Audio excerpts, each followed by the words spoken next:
The Edgewater Women's Correctional Facility looked like countless other prisons scattered across America. Gray concrete walls, razor wire fences, the punishing glare of the Florida sun, and the harsh scent of disinfectant that seemed to cling to your skin after just a day inside.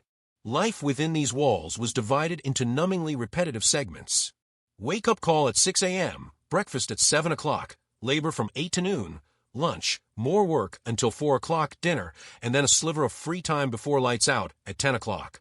Day after day, week after week, year after year.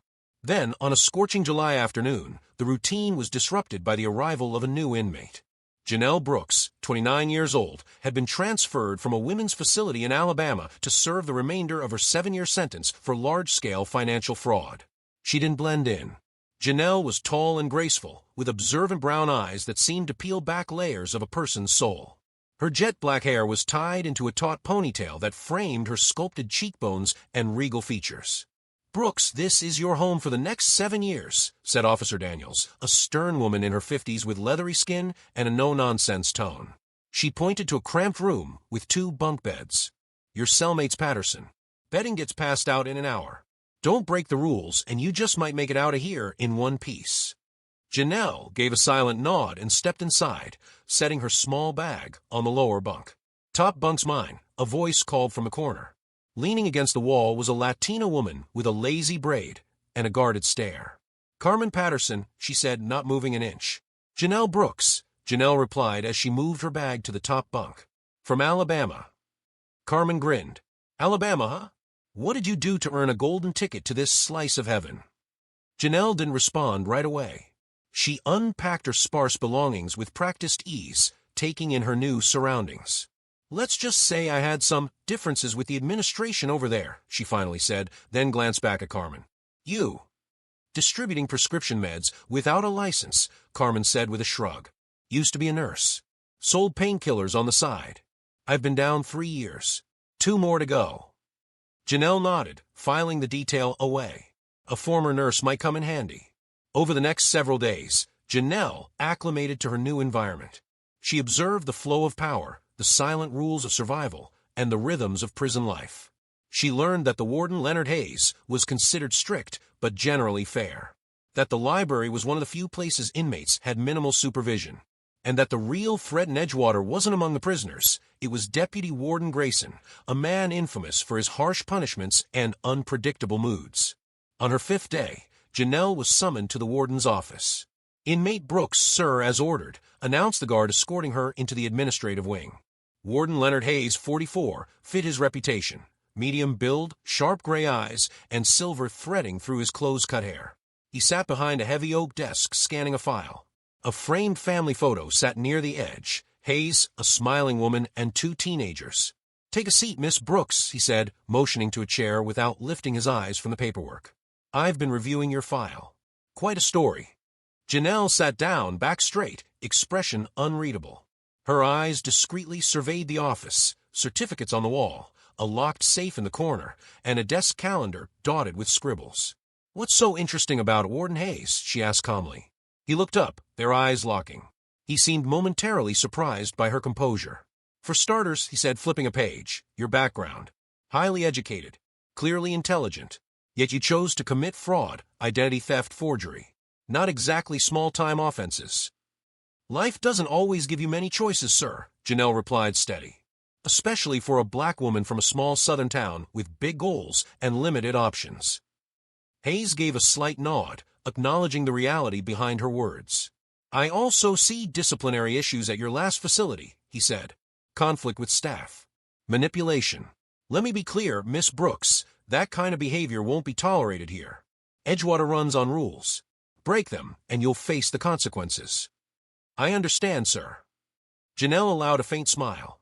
"I'm just here to do my time and keep my head down." Hayes studied her, as though trying to gauge her sincerity. There was professional caution in his expression, but Janelle caught something else beneath it, a flicker of personal curiosity she recognized all too well from men in positions of power. "I see you have prior experience working in a library," he said after a pause. "There's an opening. It's a trusted role. Comes with certain privileges, freedom, better conditions, but demands discipline and excellent conduct." "I'd be grateful," Janelle said. I love books. I'm good with cataloging. He made a note in her file. You'll start next week. In the meantime, you're due for a full medical evaluation. Dr. Rhodes will see you this afternoon. Thank you, Warden Hayes, Janelle said, rising when he dismissed her. You won't regret it. Back in her cell, she found Carmen reading a tattered romance novel. How'd it go with the big boss? Carmen asked, eyes still on the page. Productive, Janelle replied, sitting on her bunk. I got assigned to the library. Carmen gave a low whistle. Dang, you work fast. Library's a good gig. Quiet, cool, away from the drama. You've been here a while, Janelle said in a more hushed tone. What's your take on Hayes? Carmen set her book aside and glanced at the cell door. Hayes? Keeps things tight. He's not as cruel as Grayson, but, she hesitated, he's got his soft spots. Rumor is he gets especially friendly with certain inmates. You feel me? Janelle gave a knowing nod. That was exactly what she needed to hear. Later that afternoon, she was taken to the infirmary. Dr. Elijah Rhodes, early 50s, with thinning hair and a gentle demeanor, greeted her in an antiseptic-scented office stacked with medical files. Miss Brooks, welcome to Edgewater, he said, motioning to the exam table. Let's go through your records and get a standard checkup done. Janelle sat as he browsed her chart. Says here you've been on antiretroviral therapy for 5 years, he noted, looking up. Yes, doctor, she said evenly. I'm aware of my condition and treatment needs. He nodded, jotting notes. Your previous blood work looks good. We'll stick with your current regimen. Just remember, consistency is key. I never miss a dose, Janelle said firmly. But may I ask who else knows about my diagnosis? Dr. Rhodes paused, then answered with care. In here, confidentiality still applies. Your status is only shared with the necessary medical staff. The administration sees records, but they usually don't dive deep unless required. Janelle nodded slowly. That meant Hayes may or may not know. It would depend on how closely he'd read her file. Thank you for being honest, she said. I appreciate the discretion. Later that evening, back in her cell, Janelle mulled over everything. Warden Hayes was exactly the type of man she'd been hoping to encounter. Powerful, respected, and hiding weaknesses behind his discipline. A man with a family. A man with a name to protect. A man tied to the very system that had shattered her life. Because 5 years ago, her world had split in two, before and after. She was once a bright, driven girl from a quiet Alabama town, dreaming of becoming a lawyer.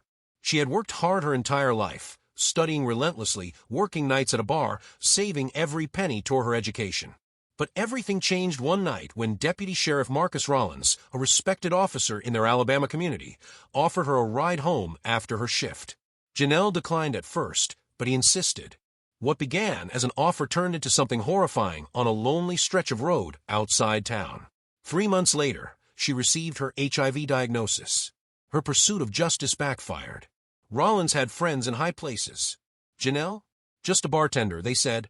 A girl with a checkered past. Her statement was tossed aside, and she was even threatened with defamation charges. Her life unraveled. College, career, future all gone. Replaced by rage. And a thirst for revenge. It started with petty scams, then evolved into elaborate financial frauds.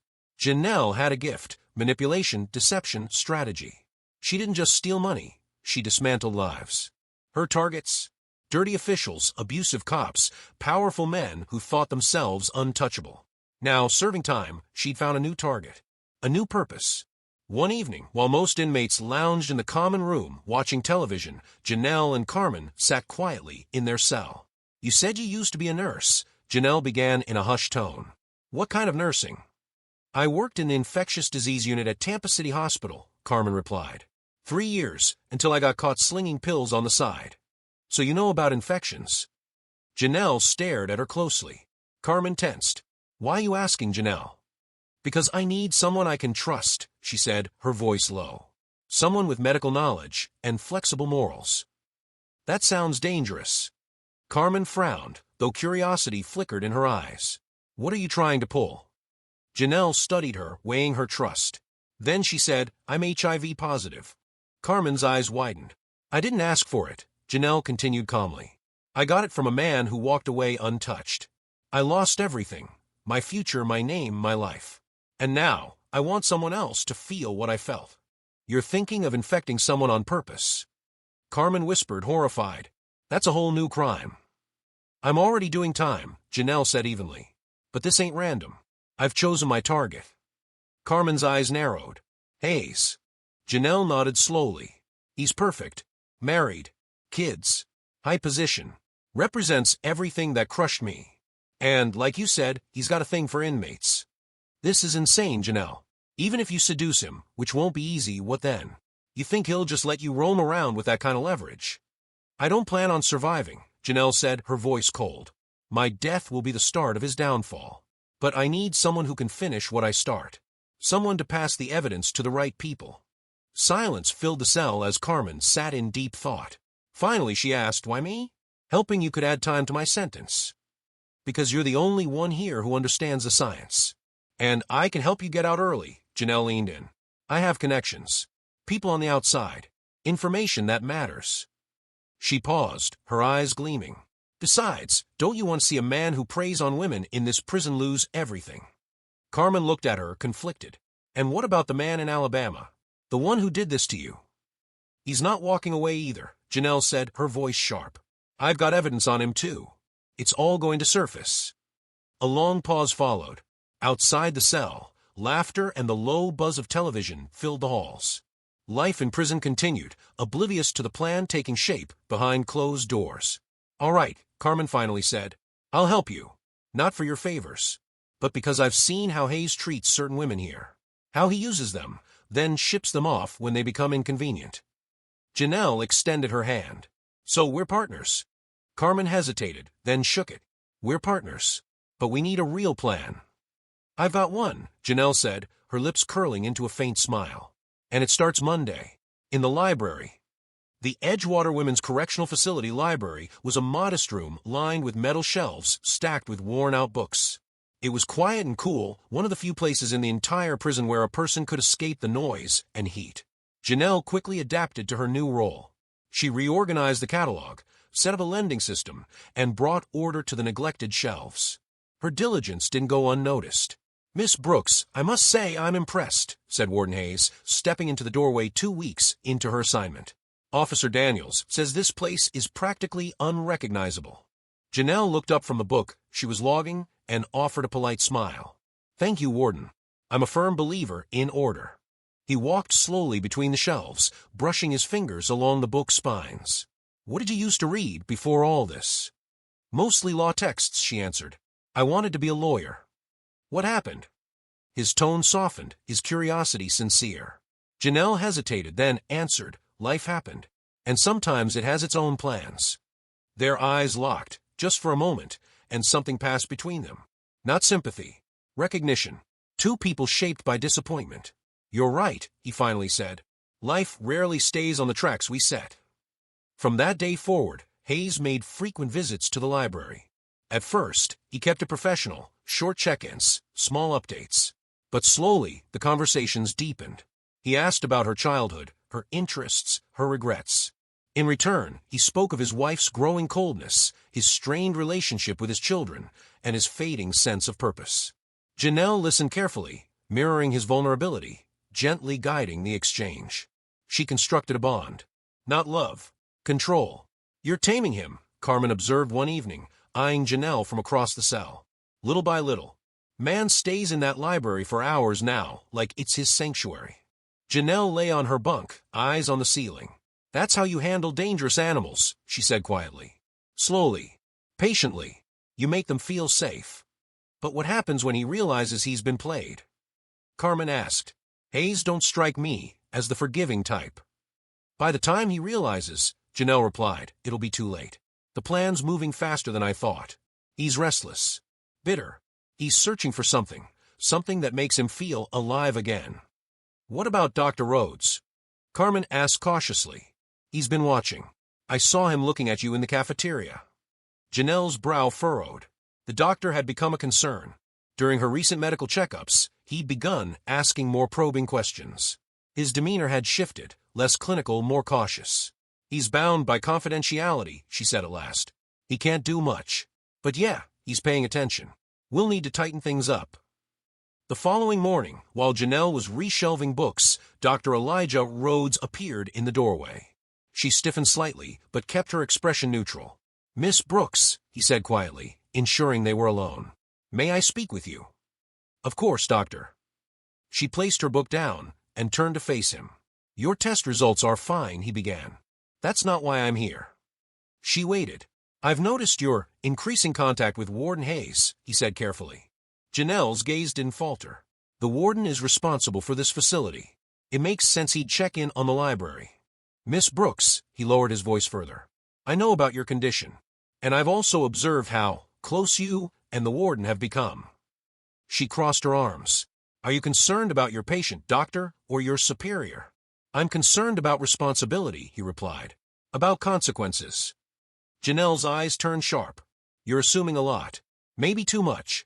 Are you worried because a woman with HIV might have a relationship with someone respectable? Or because that respectable man might be abusing his power?" "I care about the health of every inmate here, Miss Brooks."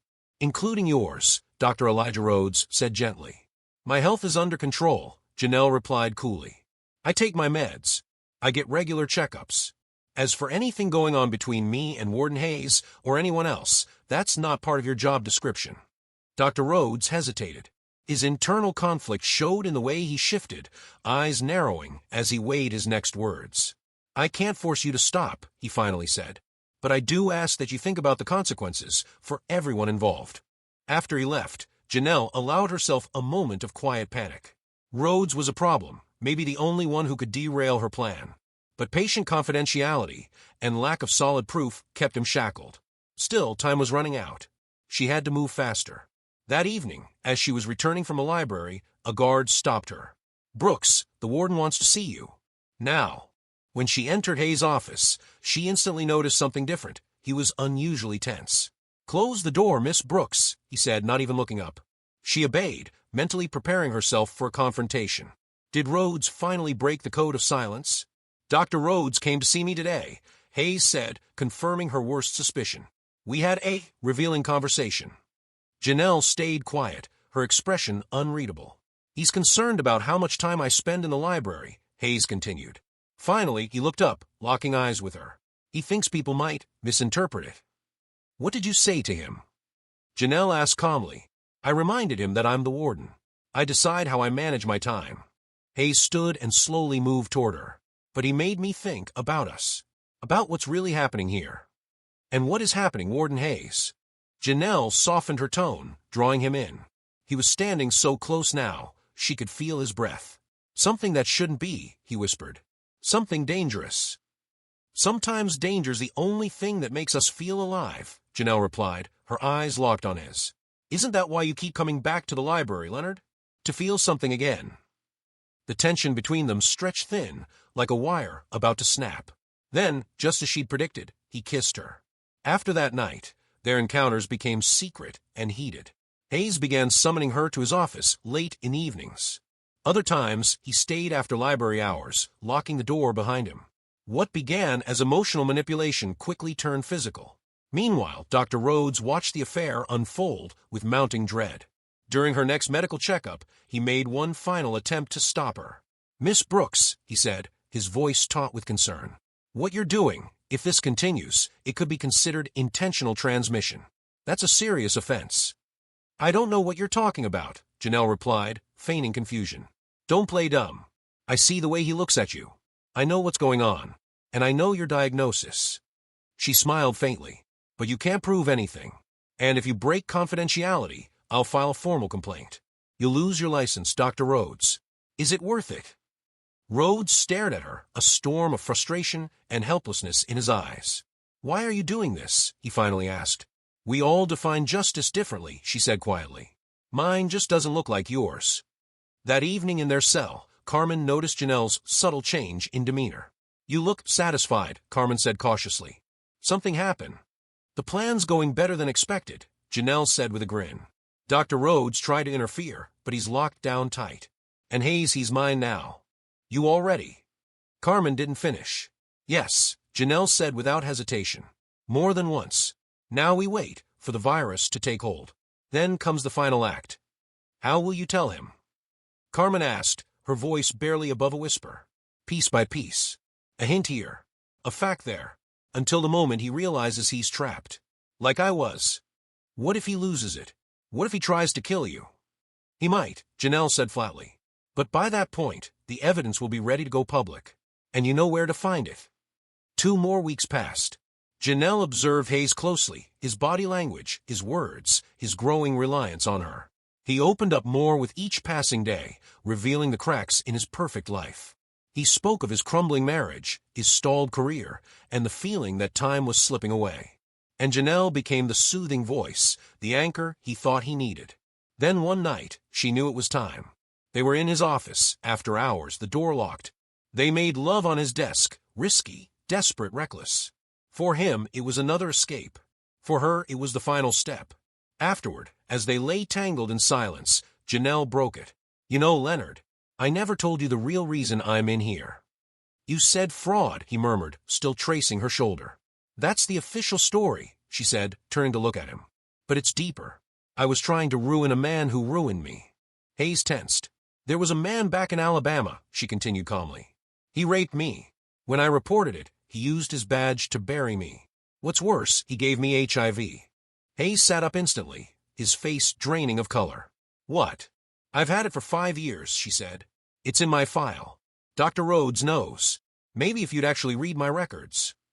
He jumped from the desk, fumbling for his clothes. You're lying. Check my chart. Or better yet, get tested, she said, cool and composed. Though I think it might be too late. We never use protection. 10 times? 15. You did this on purpose. She sat up, wrapped in a blanket, and looked at him with a calm, icy stare. Yes. Just like it was done to me. You bitch, he shouted, lunging at her and grabbing her throat. Kill me, she choked out. But think about this. Your wife, your kids, your boss, the world. How will they react when they find out a prison warden caught HIV from an inmate he abused his power to sleep with? His grip loosened. I have letters. Notes. Details only we know, she said coldly. If I die, that evidence goes public. Hayes staggered back, hands trembling. What do you want from me? Nothing, she said, standing and dressing slowly. I already got what I came for, justice. The next day, Hayes didn't report to the facility. His deputy claimed the warden had taken sudden personal leave. Janelle, back in the library, continued her work with quiet efficiency. 3 days later, Hayes returned. His skin was pale, his eyes sunken with panic. He summoned her. I got tested, he said, barely audible. It's positive. Janelle simply nodded, studying him. You destroyed my life, he whispered. My marriage, my job, my health. It's all over. Now you understand, she replied calmly. What it's like to lose everything instantly. Just like I did. What do you want from me now? His voice cracked. Money? Help getting out early. I told you already, she said, her eyes unflinching. I don't want anything. My revenge is complete. He stared at her, hate and fear swirling behind his eyes. You won't walk out of here alive, he finally muttered. I knew that from day one, she said without flinching. The only question is, how many people will go down with me if you try? That night, Janelle spoke to Carmen. He's back, she said, voice low. And he looks like hell. You understand, Carmen replied, staring at her, that he could come for you at any moment? I've always known that, Janelle said. From the very start. You're really willing to die for this revenge. Janelle didn't answer right away. She stared at the cracked paint on their cell wall, breathing slowly. 5 years ago, when I got that diagnosis, my life was already over. Now this is all I have, a shot at justice. I'll take it, even if it costs me everything. Are you sure I can do my part? Carmen asked in a whisper. Everything's ready, Janelle said, leaning closer. The documents are hidden where I told you. When I'm gone, take them to the address I gave you. Detective Samantha Mays is the one who'll know what to do. And what if I get caught? Carmen asked. Then maybe it ends there. But I believe in you. You're all I've got. That night, Janelle couldn't sleep. Her mind replayed every step of the journey that led her here. Her dreams, the assault, the betrayal, the fall, and now, the endgame. But there was no regret in her heart. Only resolve. The following morning, she headed to the infirmary for her regular checkup. Dr. Rhodes greeted her with weary eyes. Once the nurse had left, he closed the door gently. Miss Brooks, he began, I need to ask you something directly. Did you tell Warden Hayes about your status? Janelle looked him square in the eye.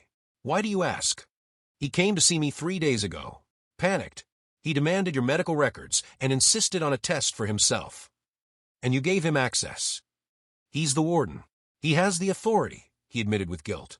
I made it look like a standard medical exam. The test came back positive.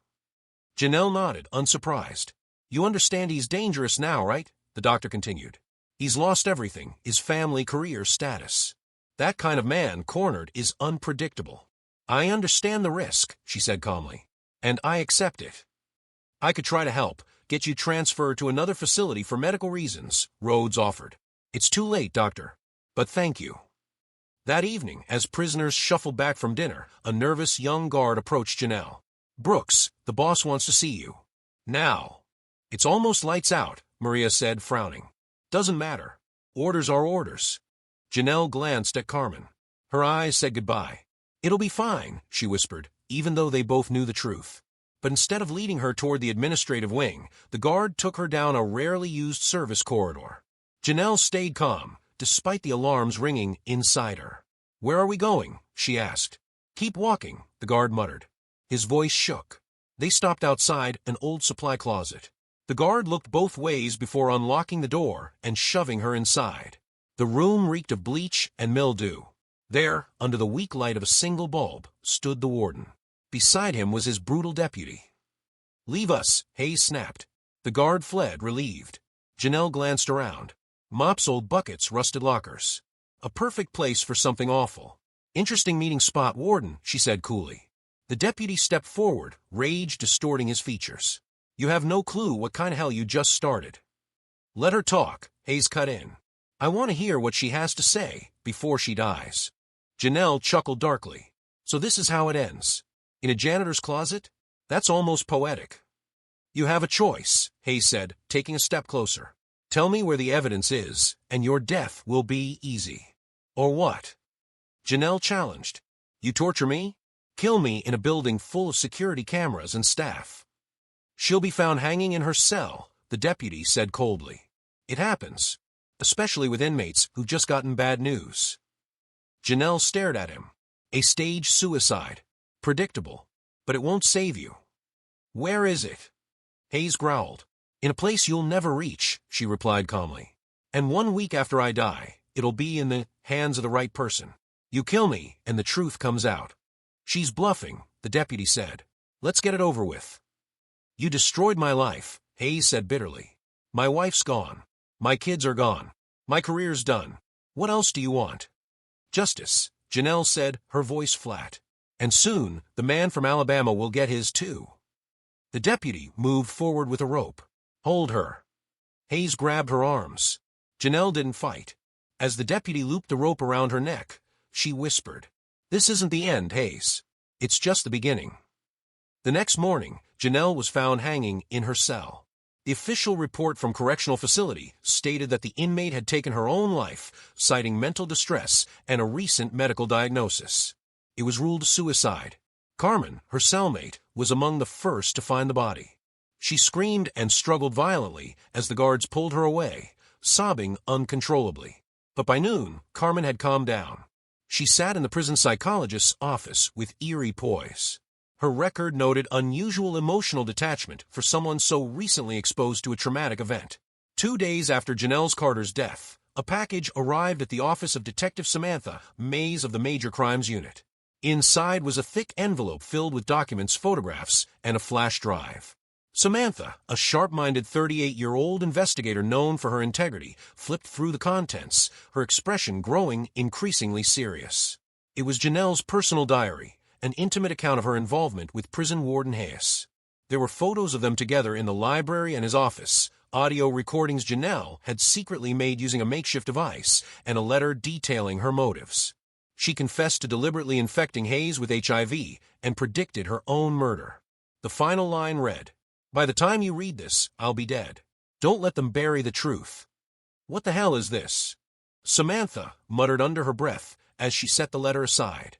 Without hesitation, she contacted the district attorney. An official investigation was launched immediately. Her first move was a visit to the Edgewater Women's Correctional Facility under the guise of a standard inspection. When she asked to speak with Warden Hayes, she was informed he was on indefinite sick leave. His deputy greeted her instead, visibly nervous in her presence. "We're conducting an inquiry into the death of inmate Janelle Brooks," Samantha stated coolly, watching him closely. "I need to speak with her former cellmate, Carmen." "The coroner has already ruled it suicide," he replied quickly. Miss Brooks had recently been diagnosed with HIV. That kind of news can push anyone into depression. Samantha offered a tight smile. "Be that as it may, I'd still like to speak with Miss Carmen privately." In the interrogation room, Carmen sat across from the detective, her expression unreadable. But when Samantha placed the evidence envelope on the table, a flicker of recognition sparked in her eyes. "Do you know what's inside?" Samantha asked. "No," Carmen replied, "but I know who sent it." "Who?" "I did," Carmen said evenly, "at Janelle's request." Over the next hour, Carmen laid everything out. Janelle's calculated plan, her relationship with Hayes, the deliberate infection, and her certainty that Hayes wouldn't let her live once the truth came out. She provoked him into killing her. Samantha asked, stunned. "She called it completing the circle," Carmen said quietly. She didn't see a future for herself. All she wanted was for the people who destroyed her life to face consequences. "And you helped her do it." "I was the only one she trusted," Carmen shrugged. "And honestly, I think she earned the right to take control of her own justice. You have no idea what they did to her."